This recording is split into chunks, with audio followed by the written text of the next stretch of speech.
Bloody fuel lines are starting to freeze.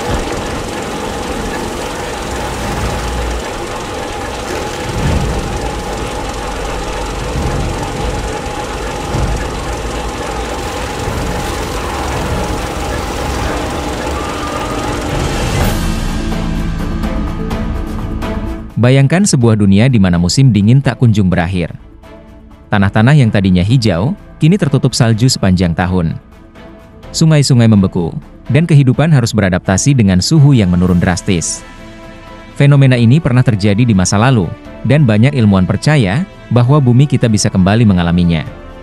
Kita berbicara tentang zaman es mini.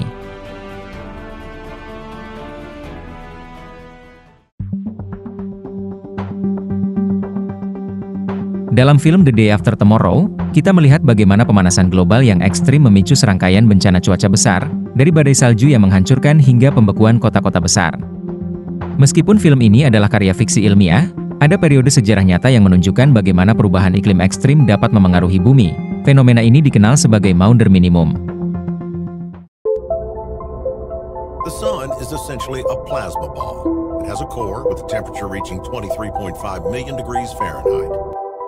Maunder minimum adalah periode yang terjadi dari sekitar tahun 1645 hingga 1715, di mana aktivitas matahari sangat rendah.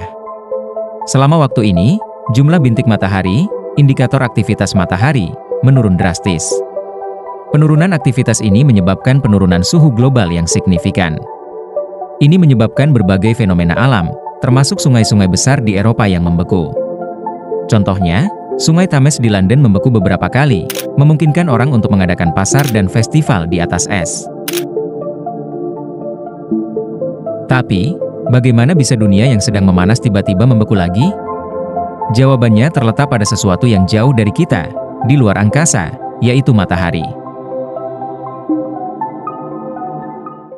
It is similar to water boiling in a kettle. We heat it up from below. And as the water gets hotter, it rises, cools down, and then the steam descends again to be reheated. The same principle applies to the sun. Matahari bukan hanya sumber kehidupan bagi planet kita, tapi juga memiliki siklus aktif dan tidak aktif. Pada abad ke-17, sebuah fenomena yang disebut Maunder Minimum terjadi. Saat itu, aktivitas matahari menurun drastis, menyebabkan penurunan suhu global yang signifikan. Ini menciptakan kondisi seperti zaman es mini di banyak wilayah dunia. Penurunan aktivitas matahari selama Maunder Minimum diakini menyebabkan penurunan suhu global rata-rata. Meskipun penurunan ini tidak sebesar zaman es besar seperti Pleistosen, dampaknya cukup signifikan untuk mempengaruhi pertanian, kesehatan, dan ekonomi di seluruh Eropa. Periode ini dikenal sebagai Little Ice Age atau zaman es kecil, karena suhu global lebih dingin daripada rata-rata sejarah, tetapi tidak sedingin zaman es utama. I'm Mike Lockwood. I'm a professor of space environment physics at the University of Reading, and I research long-term change in the sun and how that affects us here on Earth. Selama Maunder Minimum, suhu global rata-rata turun sekitar 1 hingga 2 derajat Celcius, cukup untuk menyebabkan pembekuan sungai dan dampak iklim yang luas. Penelitian ilmiah, termasuk studi oleh Profesor Michael Lockwood, menunjukkan bahwa meskipun penurunan aktivitas matahari menyebabkan pendinginan, faktor tambahan seperti aktivitas vulkanik juga memainkan peran dalam perubahan iklim. Lalu, pertanyaannya, apakah kita bisa mengalami hal ini lagi? Dalam beberapa dekade terakhir, ada kekhawatiran bahwa siklus matahari bisa membawa kita kembali ke kondisi seperti itu. Beberapa ilmuwan memprediksi bahwa kita mungkin sedang menuju fase yang mirip dengan Maunder Minimum. Tapi, bagaimana ini bisa terjadi di tengah isu pemanasan global?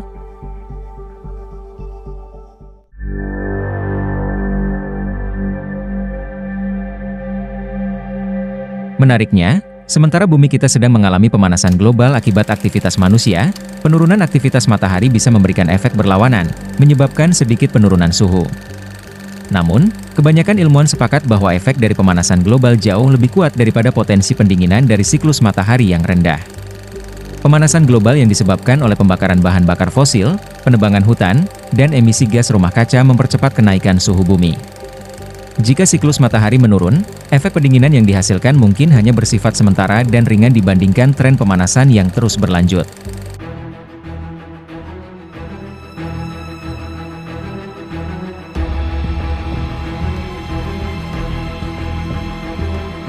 Dalam film The Day After Tomorrow menggambarkan perubahan iklim yang sangat cepat dan dramatis, dengan dampak ekstrim seperti badai salju global.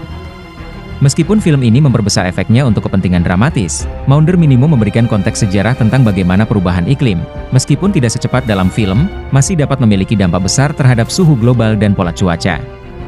Namun, jika zaman es mini benar-benar terjadi, dampaknya masih akan sangat terasa.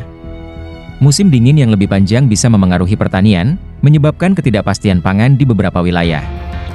Infrastruktur kita juga mungkin tidak siap menghadapi kondisi dingin ekstrim yang berkepanjangan. Bagaimana kita bisa bertahan? Ini pertanyaan yang patut dipertimbangkan.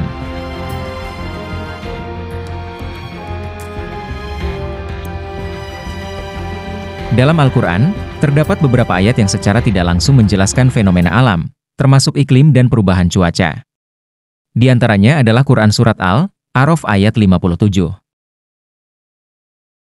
وَهُوَ الَّذِي يُرْسِلُ الرِّيَاحَ بُشْرًا بَيْنَ يَدَيْ رَحْمَتِهِ حَتَّى إِذَا أَقَلَّتْ سَحَابًا ثِقَالًا سُقْنَاهُ لِبَلَدٍ مَّيِّتٍ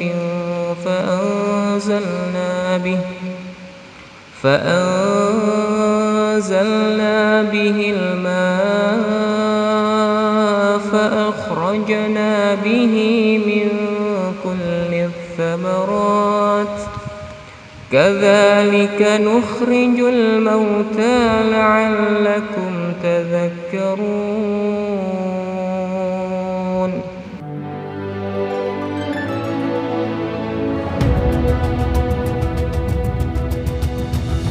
Ayat ini menunjukkan pemahaman tentang keterkaitan antara alam, cuaca, dan kebangkitan. Meskipun tidak memberikan penjelasan ilmiah yang rinci, ayat-ayat tersebut mengajak manusia untuk merenungkan kekuasaan Allah dalam mengatur alam dan iklim. Jadi, meskipun zaman es mini terdengar seperti hal yang jauh di masa lalu, tidak ada salahnya kita mempersiapkan diri.